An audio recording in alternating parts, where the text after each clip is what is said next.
भारत विश्व की एक उभरती हुई महाशक्ति, एक नहीं कई क्षेत्रों में, चाहे वो विज्ञान हो, कला हो, चिकित्सा विज्ञान या फिर कृषि। आजादी के बाद लगभग 7 दशकों में देश ने हर क्षेत्र में प्रगति की है और प्रगति के इस इंजन को रफ्तार दी है हमारे किसानों और कृषि वैज्ञानिकों ने।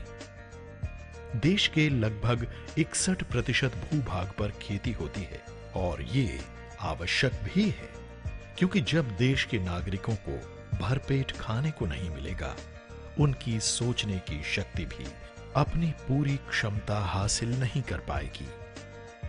किसी भी फसल का भरपूर उत्पादन प्राप्त करने के लिए उत्कृष्ट बीजों का प्रयोग अत्यंत महत्वपूर्ण है। यदि बीज की गुणवत्ता उत्तम होगी तो उपज में 20 से 25% तक की वृद्धि सुनिश्चित की जा सकती है। मानव पुराने समय से ही अच्छे और उत्तम बीज का महत्व समझता रहा है। उत्कृष्ट बीजों के जरिए न केवल बढ़िया क्वालिटी की उपज होती है, बल्कि साथ ही उपज की ज्यादा मात्रा के कारण किसान की आय में भी वृद्धि होती है।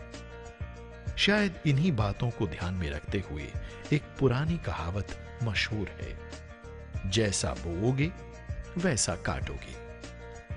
आज देश में जो हरित क्रांति आई है और खाद्यान्नों का उत्पादन बढ़ा है, उसमें उन्नत एवं उच्च गुणवत्ता वाले बीजों का प्रमुख योगदान है। बीजों की गुणवत्ता की महत्ता को समझते हुए भारत सरकार ने बीज अधिनियम, बीज नियम एवं बीज नियंत्रण आदेश जारी किए हैं, जिनके अंतर्गत बीजों की गुणवत्ता के विभिन्न मानक भी निर्धारित किए गए हैं। इन बीज मानकों के आधार पर बीजों की गुणवत्ता के निर्धारण के लिए भारत सरकार ने राष्ट्रीय स्तर पर राष्ट्रीय बीज अनुसंधान एवं प्रशिक्षण केंद्र की स्थापना वाराणसी में की है। इसके अतिरिक्त राज्य सरकारों ने भी अपने प्रदेशों के विभिन्न क्षेत्रों में राज्य बीज परीक्षण प्रयोगशालाएं स्थापित की हैं। इसके अलावा निजी क्षेत्रों की बीज उत्पादक संस्थाओं ने भी गुणवत्ता युक्त बीज के उत्पादन एवं विपणन को सुनिश्चित करने के लिए बीज परीक्षण प्रयोगशालाएं स्थापित की हैं।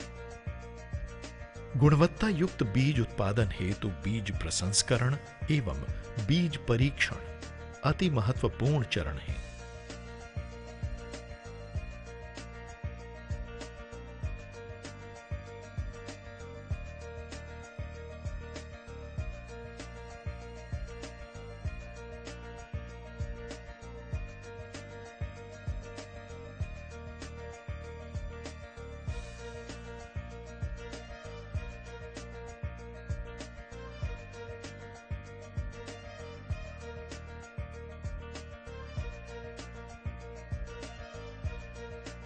फसल की कटाई व गहाई के बाद उसको उचित नमी तक सुखाना, उसकी सफाई, छटाई व उपचार के बाद बोरों या थैलियों में भरकर भंडारण करना बीज प्रसंस्करण कहलाता है।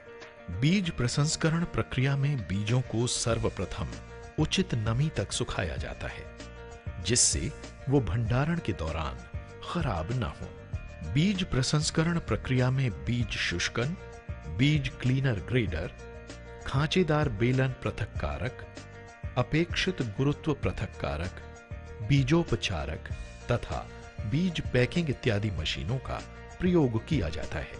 इन मशीनों द्वारा बीजों की सफाई करके उसमें से भूसा, कूड़ा, मिट्टी आदि को अलग कर लिया जाता है, जिससे शुद्ध बीज का प्रतिशत बढ़ जाता है।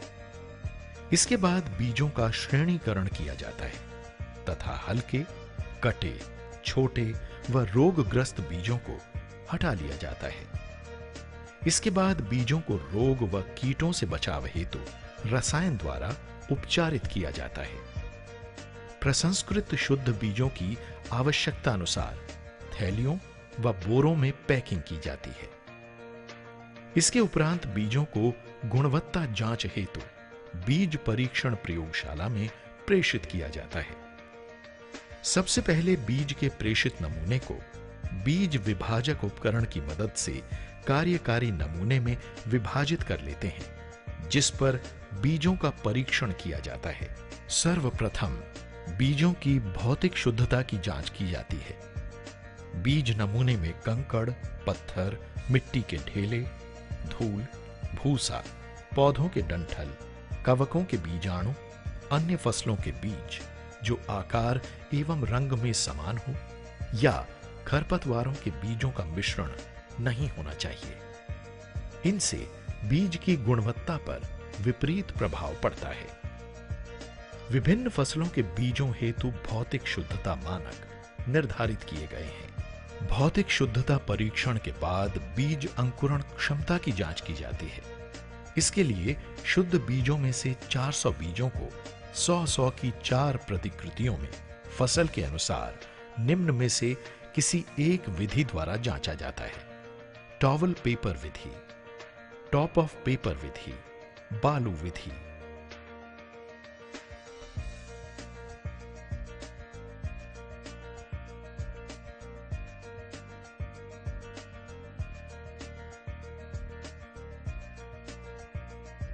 उपरोक्त विधियों में बीज नमूने को निर्धारित तापमान एवं आर्द्रता पर निश्चित समयावधि तक वृद्धि कक्ष में रखते हैं।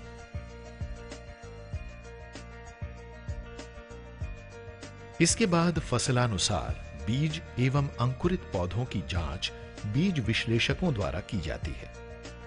अंकुरित पौधों को सामान्य पौध, असामान्य पौध, कठोर बीज, ताजे अनंकुरित एवं मृत बीजों की श्रेणी में विभाजित करते हैं। सामान्य एवं कठोर बीजों की संख्या मानकों के अनुरूप होने पर ही बीज को आदर्श बीज की श्रेणी में रखा जाता है और ऐसे बीज को ही फसल उत्पादन हेतु प्रयोग में लाना चाहिए।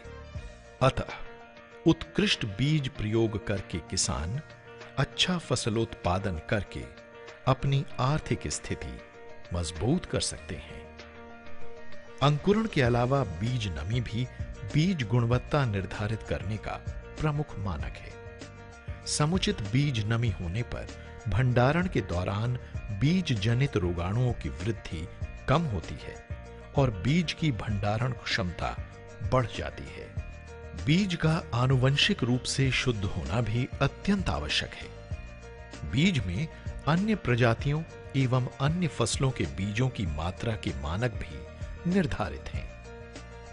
किसानों को बीज की जीवन क्षमता की जांच के बारे में भी पूर्ण रूप से वाकिफ होना चाहिए। जीवन क्षमता जांच हेतु बीजों को टेट्राजोलियम क्लोराइड लवण के घोल में भिगोकर जीवित बीज के भ्रूण में लाल रंग देखते हैं। स्वस्थ बीज ही स्वस्थ सामान्य पौध में परिवर्तित होता है।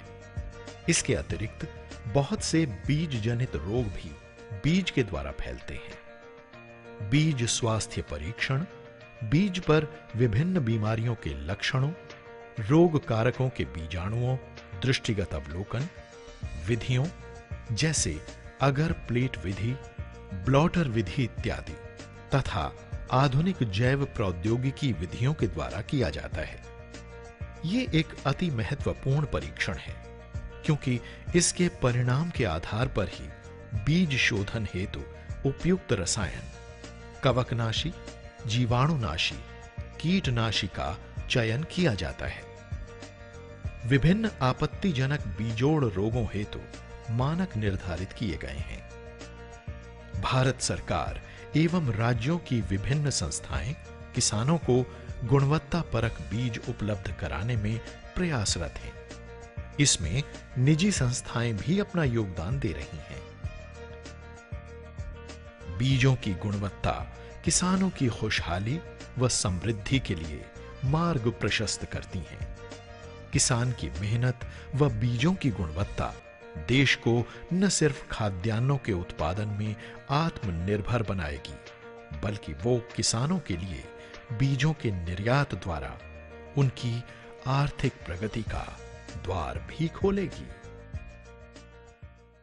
बीजों की गुणवत्ता सभी तरह की फसलों की उत्पादन क्षमता एवं उत्पादकता बढ़ाने के लिए अति आवश्यक है। इसके लिए जरूरी है कि बोने के पहले किसान अपने बीजों की अंकुरण क्षमता व अन्य क्वालिटी के लिए आकलन करवा लें।